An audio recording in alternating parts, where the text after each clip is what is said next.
सहनाववतु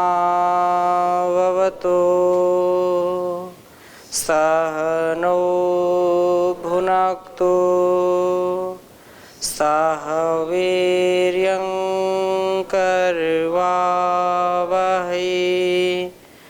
तेजस्विनावधीतमस्तु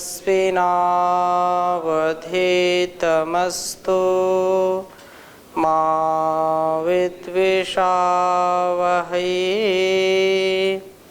ओम शांति शांति शांति। वैदिक जीवन पद्धति की इस कक्षा में आप सबका हार्दिक स्वागत है, अभिनंदन है। हम स्वाध्याय कर रहे हैं ऋग्वेद के प्रथम मंडल का, और जिसमें हम 24वें सूक्त के कुछ मंत्रों को स्वाध्याय में लिए थे। अपने जीवन का जो व्रत है, अपने जीवन का जो संकल्प है, उस व्रत से, उस संकल्प से जो हमारी अंतःकरण की प्रेरणा है, उससे हम नीचे ना आएं। हमारे प्रत्येक कर्तव्य का ईश्वर ने जो विधान किया है, उस विधान में हम अपने आप को विकसित कर पाएं, अपने आप को सुव्यवस्थित कर पाएं, तथा जीवन में कृतज्ञता पूर्वक तथा भक्ति भाव से अपने प्रत्येक कर्म को पूजा मान करके करें। जो अंदर के विकार हैं उनको ऊपर न उठने दें, पनपने न दें, उनका शमन करते रहें, तो निस्संदेह हमारा जीवन अति उत्तम बन जाएगा। और उत्तम जीवन से हमारे जो जन्म जन्मांतरों के पाप हैं वो निस्संदेह क्षीण हो जाते हैं। उत्तम अधम मध्यम जो पाश है वो भी क्षीण हो जाते हैं, सारे बंधन हमारे ढीले हो जाते हैं। हम ऐसी भावना से उस परम पिता परमेश्वर की आज्ञा का पालन करें। आज हम आगे बढ़ेंगे और 25वें सूक्त का हमने जो स्वाध्याय किया था पहले मंत्र का, यच्चिद्धीते विशो यथा प्रादेव वरुणाव्रतम मिनीमसी द्यवी द्यवी, कि मनुष्य स्खलनशील है और प्रभु कृपा ही उसको बचा सकती है। उसी के आगे का मंत्र है, हम किसी से घृणा ना करें, किसी से द्वेष ना करें। कहा मानो वधाये हतनवे जिह्णानस्य रीरधा माँ हृणानस्य मन्यवे। यह जो बात यहाँ पर कही कि हम घृणा व क्रोध से ऊपर उठें। हे वरुण, नह जिह्णानस्य, घृणा करने वाले के वध के लिए अथवा हतनवे, मारपीट के लिए मारीरधा मत सिद्ध कीजिए, और हृणानस्य, क्रोध करने वाले के मन्यवे, क्रोध के लिए भी नह हमें मारीरिधा रीरधा मत सिद्ध कीजिए, राधसा संसिद्धो।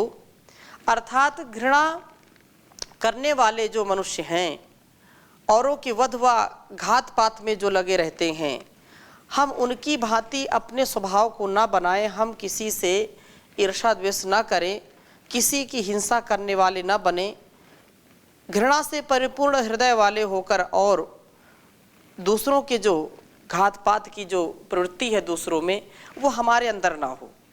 दूसरे छल कपट करते हैं, दूसरों से विश्वासघात करते हैं, कृतज्ञता पूर्वक जिसका जो है ऋण उनके ऊपर होता है उसी का वो अपमान कर देते हैं।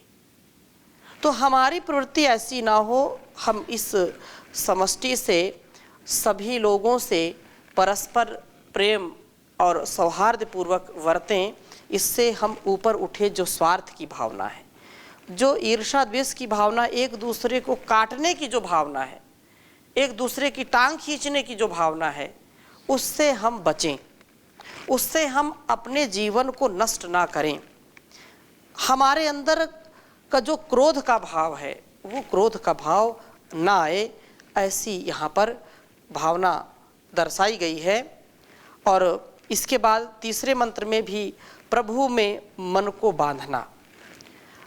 विमृडकाय ते मनो रथिरश्वम न संदितम गीर्भिर्वरुण सीमहि।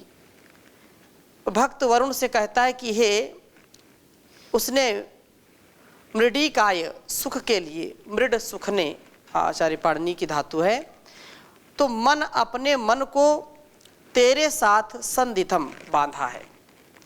उसी प्रकार से जैसे कि रथी रथवान अश्वम घोड़े को रथ के साथ जोड़ देता है, मैंने अपने मन को वरुण के साथ बांधा है, जो परमात्मा है, जो हमारी हर प्रकार से रक्षा करता है।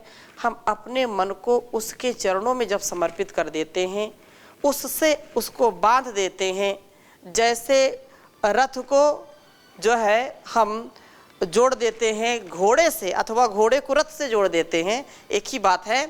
तो वो रथ हमारे जो है कार्य में आ जाता है, अर्थात उसका हम सदुपयोग कर पाते हैं। घोड़ा अलग है, रथ अलग है, कैसे सफ़र होगा? नहीं होगा। तो जीवन का जो सफ़र है, जीवन में जो धर्म अर्थ काम और मोक्ष की भावना है, उसके लिए हमको अपने मन को सद्गुरुओं से जोड़ देना चाहिए। जो गुरुओं का भी गुरु है उस परमात्मा से जोड़ देना चाहिए, जिससे फिर उसकी डोर, जो हमारी डोर उसके हाथ में जाई, और उसके बाद जहाँ वो ले जाएगा वहाँ हम जाएंगे। कोई हमको परेशानी नहीं है, हमको कोई चिंता नहीं है। प्रभु की जो प्रेरणा होगी वही होगा, और वो जो भी होगा वो सुखकारी होगा, इसमें हमको कोई संदेह नहीं रखना चाहिए। तो हे सब कष्टों के रोकने वाले प्रभु वरुण, गिरभी ही वेदवाणियों के द्वारा अथवा स्तुति वाणियों के द्वारा हम मन को आपके साथ विषय में ही विशेष रूप से बांधते हैं। कल्याण इसी में है कि हम अपने मन को प्रभु के साथ जोड़ें। जोड़ने का समाधान यही है कि हम ज्ञान व स्तुति की वाणियों को अपनाएं। अर्थात जोड़ने का ऐसा तात्पर्य नहीं है कि कहीं हमने रस्सी है उसको बांध दिया, ऐसा कोई कनेक्शन नहीं था कि जो है वो कटा था उसको जोड़ दिया। भाव के द्वारा, और भाव कैसे बनते हैं? भाव बनते हैं श्रद्धा पूर्वक, भक्ति पूर्वक मंत्रों का उच्चारण करने से, वेद वाक्यों से, वेद वचनों से, तथा स्तुति प्रार्थना उपासना से, भक्ति भाव से, भजन से, कीर्तन से, उसकी उपासना करने से हमारा भाव उसके साथ जुड़ता है। तो हम सदा अपने भावों में वो पवित्रता, वह शुचिता सदा बनाए रखें, और उसके साथ सदा अपने को जोड़ करके रखें, कभी भी उससे अलग ना हो। जैसे माता पिता के साथ जो है, जब शिशु होता है, बच्चा होता है, छोटा होता है, तो वो बिल्कुल अपने को सुरक्षित पाता है जब तक उनके संपर्क में रहता है। तो चाहे कितनी भी भीड़ हो, माता पिता के हाथ में बच्चे का हाथ है, तो कभी भी उसको खोने का डर नहीं है, भटकने का डर नहीं है। तो हम अपने हाथ को माता पिता को जैसे दे देते हैं कि माता जी मेरा हाथ पकड़ लें। जो अच्छी माताएं होती हैं वो अपने बच्चे का हाथ पकड़ती हैं, और जो इसमें कहने की बात हो सकती है कि बच्चे को बोले हमारा हाथ पकड़ लो, तो बच्चा कभी नादानी भी कर सकता है और उसका हाथ छूट भी सकता है। लेकिन जो माता पिता गुरु आचार्य श्रेष्ठ ज्येष्ठ होते हैं, वो जबरदस्ती भी अगर नहीं दे रहा है तो वो हाथ पकड़ते हैं, लाओ मुझको हाथ दो, और वो पकड़ के रखते हैं कि हाथ उससे छूटे नहीं, कहीं ये भटक ना जाए, कहीं पर गिर ना जाए, कहीं पर इसको चोट ना आ जाए। इसलिए हम अपने संपूर्ण जीवन का उत्तरदायित्व उस परमात्मा को दे दें, और फिर जो कुछ होना है वो होता रहे। हमको कोई चिंता नहीं कितनी उलझन हो, कितनी समस्याएं हो, हम पार हो जाएंगे। क्यों? क्योंकि हमने अपनी डोर किसको दे दी है? उस परमात्मा को दे दी है। और वो जैसा करेगा, जहाँ ले जाएगा, जहाँ ले चलोगे भगवान वहीं हम चलूँगा, तो वहीं मैं चलूँगा। किसी भी प्रकार से अपने को हम ये ना समझें कि हम दीनहीन हैं। अरे हमने अपना संपूर्ण उत्तरदायित्व उसको दे दिया है, अपने मन का जो तार है उससे जोड़ दिया है, जो अपने मन की लगाम है, जो घोड़ा है ना, उस लगाम को किसको दे दिया है? उस परमात्मा को दे दिया है। इसलिए कहते हैं अब सौंप दिया इस जीवन का सब भार तुम्हारे हाथों में, है जीत तुम्हारे हाथों में, नहीं हार तुम्हारे हाथों में। जब परमात्मा को हम सौंप देते हैं सब कुछ, तो हार का तो कोई प्रश्न ही नहीं। कुछ लोग गाते हैं कि अब जीत तुम्हारे हाथों में, बहार तुम्हारे हाथों में। हार तो हो ही नहीं सकती, जीत ही जीत होगी। यदि हम उससे मीत करेंगे, उससे प्रीति करेंगे, तो जीत होगी, इसमें कोई संदेह नहीं रखना चाहिए। इसलिए अब जीत तुम्हारे हाथों में, नहीं हार तुम्हारे हाथों में। अब सौंप दिया तो जीतना ही है।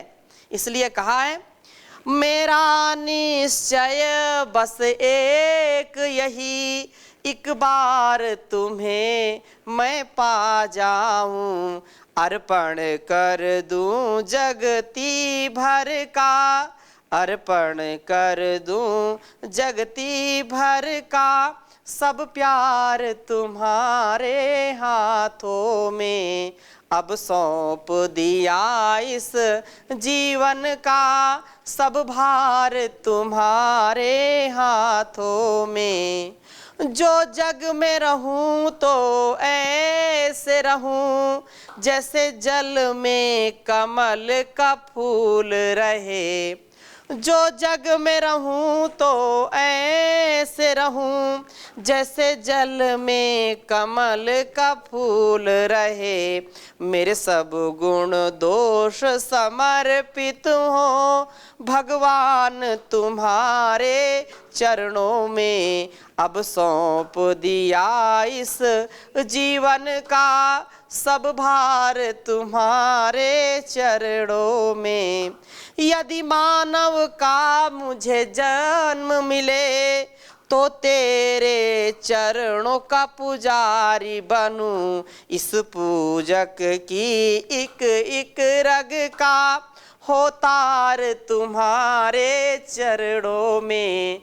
अब सौंप दिया इस जीवन का सब भार तुम्हारे हाथों में। जब जब संसार का कैदी बनूं, निष्काम भाव से कर्म करूं। जब जब संसार का कैदी बनूं, निष्काम भाव से कर्म करूं। फिर अंत समय में प्राण तजूं, निराकार तुम्हारे चरणों में। अब सौंप दिया इस जीवन का सब भार तुम्हारे हाथों में।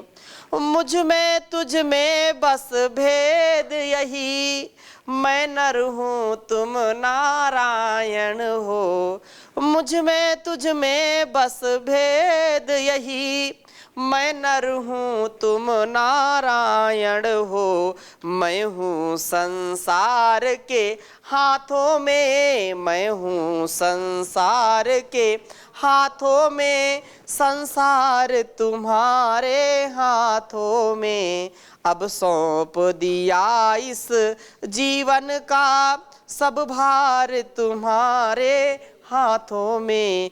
है जीत तुम्हारे हाथों में, नहीं हार तुम्हारे हाथों में। तो हम अनकंडीशनल सरेंडर जब हो जाते हैं, बेशर्त अपने को समर्पित कर देते हैं ईश्वर के प्रति, अपने आप को निछावर कर देते हैं, तो हमारा जीवन निश्चित रूप से उत्थान को प्राप्त होता है, एक क्षण के लिए भी पतित नहीं होता है। तो उत्तम जीवन की प्राप्ति हमको होती है, हम अपने मनों को ज्ञान व स्तुतियों के द्वारा प्रभु से जोड़ें, यही सुख प्राप्ति का सच्चा मार्ग है। और अब 25वें सूक्त के चौथे मंत्र को आपके समक्ष मैं प्रस्तुत कर रहा हूँ। इसको मैं लिख रहा हूँ और आपको भी लिखना है। इसके बाद आपसे कुछ निवेदन करूँगा इसके विषय में।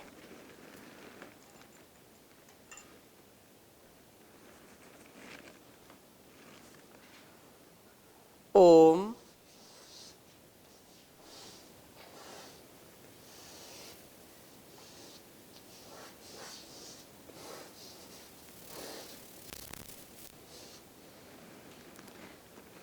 पराहि मे विमन्यवः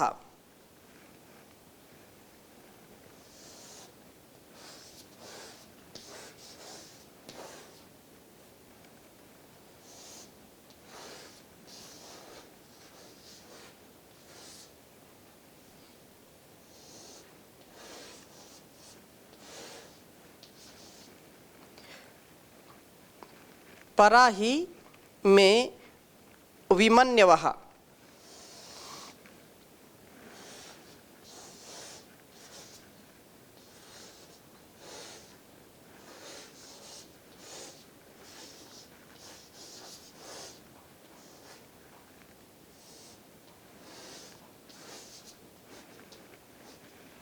पतन्ति वस्तिष्ठये।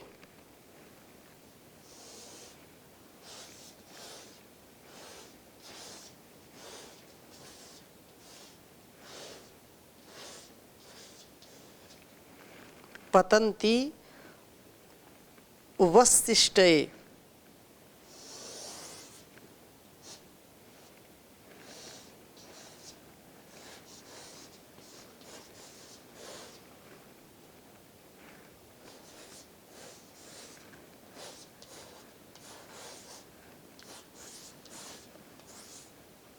वसिष्ठये वयो न वसति रूप।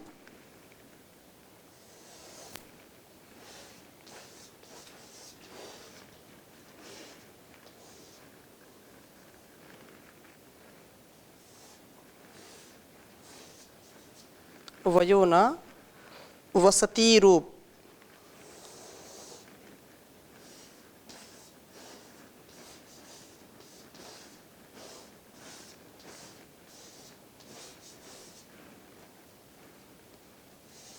वस्ति रूप।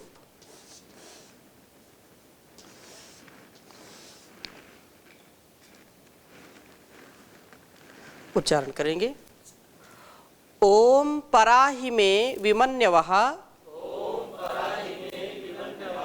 पतन्ति वस्य इष्टये वयो न वसति रूप। ओम पराहि मे विमन्यवः पतन्ति वस्य इष्टये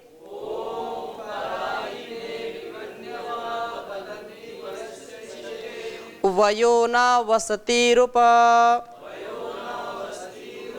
ओम पराहि मे विमन्यवः पतन्ति वस्य इष्टये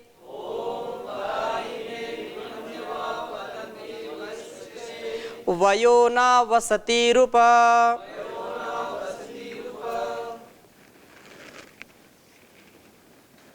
वेदार्थ इस वेद मंत्र का भावार्थ इस प्रकार से है कि जो गत मंत्र हमने पढ़े दो, घृणा ना हम करें किसी से, क्रोध ना करें किसी के ऊपर, और प्रभु को मन में बसा करके अपने मन को उसके साथ बांध करके उसके साथ जोड़ करके जीवन को जिएं। इसी प्रकार से यहाँ पर जब मैं अपने मन को प्रभु के साथ बांध देता हूँ या अपने मन को उसके साथ जोड़ देता हूँ, तब मेरी विमन्यवः क्रोध से रहित बुद्धियाँ, वस्त्यः अतिशयन वसुमान अर्थात उत्तम निवासक तत्वों वाले जीवन की इष्टये प्राप्ति के लिए ही निश्चय पूर्वक परापतंती, विषयों से परामुख होकर के आपकी ओर आती हैं। मेरी वृत्तियां उसी प्रकार से हे वरुण, हे दोषों को नष्ट करने वाले, पापों से बचाने वाले वरुण, हे परमपिता परमेश्वर, आपकी ओर यह मेरी वृत्तियां, मेरी जो जागरूकता है आपकी ओर आकर्षित होती है जब मैं मन को आपके साथ जोड़ देता हूँ, और जो भोग भोगने की भावना है वो दूर भाग जाती है। न जैसे कि वयः, उदाहरण देते हैं, जैसे वयः वयो न वसति रूपा, कि जैसे पक्षी वसति उपा, वसति ही उपा, अपने निवास स्थानों की ओर आते हैं। पक्षी थक थका करके अथवा किसी से भयभीत होकर के अपने घोंसले की ओर जाते हैं। जब उनको कहीं से खतरा होता है या पूरे दिन भर की यात्रा, पूरे दिन भर का सारा अपना कार्य करके, जो पापी पेट का सवाल है, पक्षी दूर दूर तक चले जाते हैं, हजारों हजारों किलोमीटर की यात्रा कर लेते हैं। हमारे यहाँ पतंजलि फेज 2 में जो तालाब है, साइबेरियन पक्षी आते हैं यहाँ, साइबेरियन, हजारों किलोमीटर की यात्रा करके। ऐसे कितने ऐसे तालाब हैं, ऐसे झील हैं भारतवर्ष में जो हजारों किलोमीटर दूर से पक्षी आते हैं और फिर कुछ दिन यहाँ वास करते हैं, प्रवास करते हैं और फिर वो चले जाते हैं। तो ये उदाहरण दे रहे हैं कि जैसे पक्षी हजारों किलोमीटर की यात्रा करके या सैकड़ों किलोमीटर की यात्रा करके या जितनी भी यात्रा करके अब थका जाते हैं, तो जैसे उनको अपना घोंसला सबसे अच्छा लगता है और वहाँ चैन की नींद सोते हैं, विश्राम करते हैं, या कहीं से खतरा उनको होता तो सबसे पहले अपने जो है घोंसले की ओर जाते हैं और वहाँ पहुँच करके अपने आप को सुरक्षित पाते हैं। ऐसे ही जैसे पक्षी अपने घोंसले को आता है, इसी प्रकार से जीव में विषयों से एक श्रांति उत्पन्न हो जाती है, उनमें आनंद के स्थान में अब क्षीणता के कारण निर्वेद उत्पन्न हो जाता है अथवा इन विषयों से भयभीत हो उठता है। संसार का जो भोग है, संसार का जो रोग है, उससे यह बिल्कुल थक जाता है, या ये कहें कि ओहो इतना विकट संकट है, यहाँ तो चारों ओर मृत्यु ही मृत्यु है, चारों ओर विषय ही विषय हैं और जो भोग हैं वो रोग के कारण बनते हैं। इसलिए उनसे निर्वेद हो जाता है, उनसे वो उनका वैराग्य हो जाता है और वह आपकी ओर, उसकी जो वृत्तियां हैं उस समय उसकी वृत्तियां इन विषयों से परांगमुख होकर के प्रभु की ओर वह दौड़ता है। त्राहि माम पाहि माम पाहि माम, वो चिल्लाता है। क्यों? क्योंकि संसार में चारों ओर आग ही आग लगी है, चारों ओर भ्रष्टाचार, व्यभिचार, दुराचार, इतनी समस्याएं, इतने संकट हैं कि व्यक्ति जो आध्यात्मिक जीवन जीना चाहता है उसके लिए बहुत कठिन काम है। जो भोगों से बचना चाहता है, जो रोगों से बचना चाहता है, उसके लिए संसार सागर बहुत कठिनता से पार किया जाता है। लेकिन जब वही परमात्मा की शरणागति को प्राप्त करता है, उससे अपने को जोड़ देता है, तो वास्तव में वास्तविक शांति को प्राप्त हो जाता है, उसका जीवन उत्तम हो जाता है। यही इस मंत्र में विशेष बात कही है कि मेरी जो वृत्तियां हैं, जो साधक है वो परमात्मा से प्रार्थना करता है कि जो मेरी वृत्तियां हैं वो विषय परामुख होकर प्रभु की ओर चलें। इसी में जीवन की उत्तमता है तथा सच्ची शांति है। भोगों से भोग करके हम कभी भी आरोग्यता को नहीं प्राप्त हो सकते हैं। भोगों का तो ऐसा है कि जितना उसमें जैसे अग्नि में घी डालते हैं वो और प्रज्वलित होती जाती है, वैसे भोगों को भोग करके और हमारी वासनाएं बढ़ती जाती हैं। तो इन वासनाओं से बचने का एक ही उपाय है कि हम ईश्वर की सच्ची भक्ति करें, प्रेम से, आनंद से अपने जीवन को भरें। किसी भी प्रकार से एक भी क्षण के लिए हम उससे अलग ना हो। ऐसा यदि जीवन जीने वाले होते हैं तो जीवन हमारा अति मधुरता से, मैत्री से, कृतज्ञता से भर जाता है। किसी भी प्रकार से हमारे जीवन में कोई भी काम, क्रोध, लोभ, मोह का नामो निशान नहीं रह जाता है। इसलिए ओम का नाम प्रतिदिन गाते चलो, अपनी मुक्ति का मार्ग बनाते चलो। देखना इंद्रियों के न घोड़े भगे, रात दिन इन पे संयम के कोड़े लगे। अपने रथ को सुमार्ग चलाते चलो, ओम का नाम प्रतिदिन तुम गाते चलो। दुख में तड़फो नहीं, सुख में फूलो नहीं, प्राण जाए मगर प्रभु को भूलो नहीं। नाम जप का खजाना बढ़ाते चलो, ओम का नाम प्रतिदिन गाते चलो। ये निरंतर चलना चाहिए। ये नित्यदिन स्वाध्याय, नित्यदिन सत्संगति, नित्यदिन परमात्मा के प्रति हमारी मति की शुद्धि होती रहे तो निश्चित हम उससे जुड़ेंगे, सतपथ पर चलेंगे, कुपथ से हटेंगे और मुक्ति का मार्ग यही है, यही अपने वैराग्य का मार्ग है। इसको आत्मसात करके जीवन को सुंदर बनाना हम सबका परम कर्तव्य है। तो आज की कक्षा में यहीं तक, शेष चर्चा अगली कक्षा में नए मंत्र के साथ करेंगे। ओम शांति शांति शांति।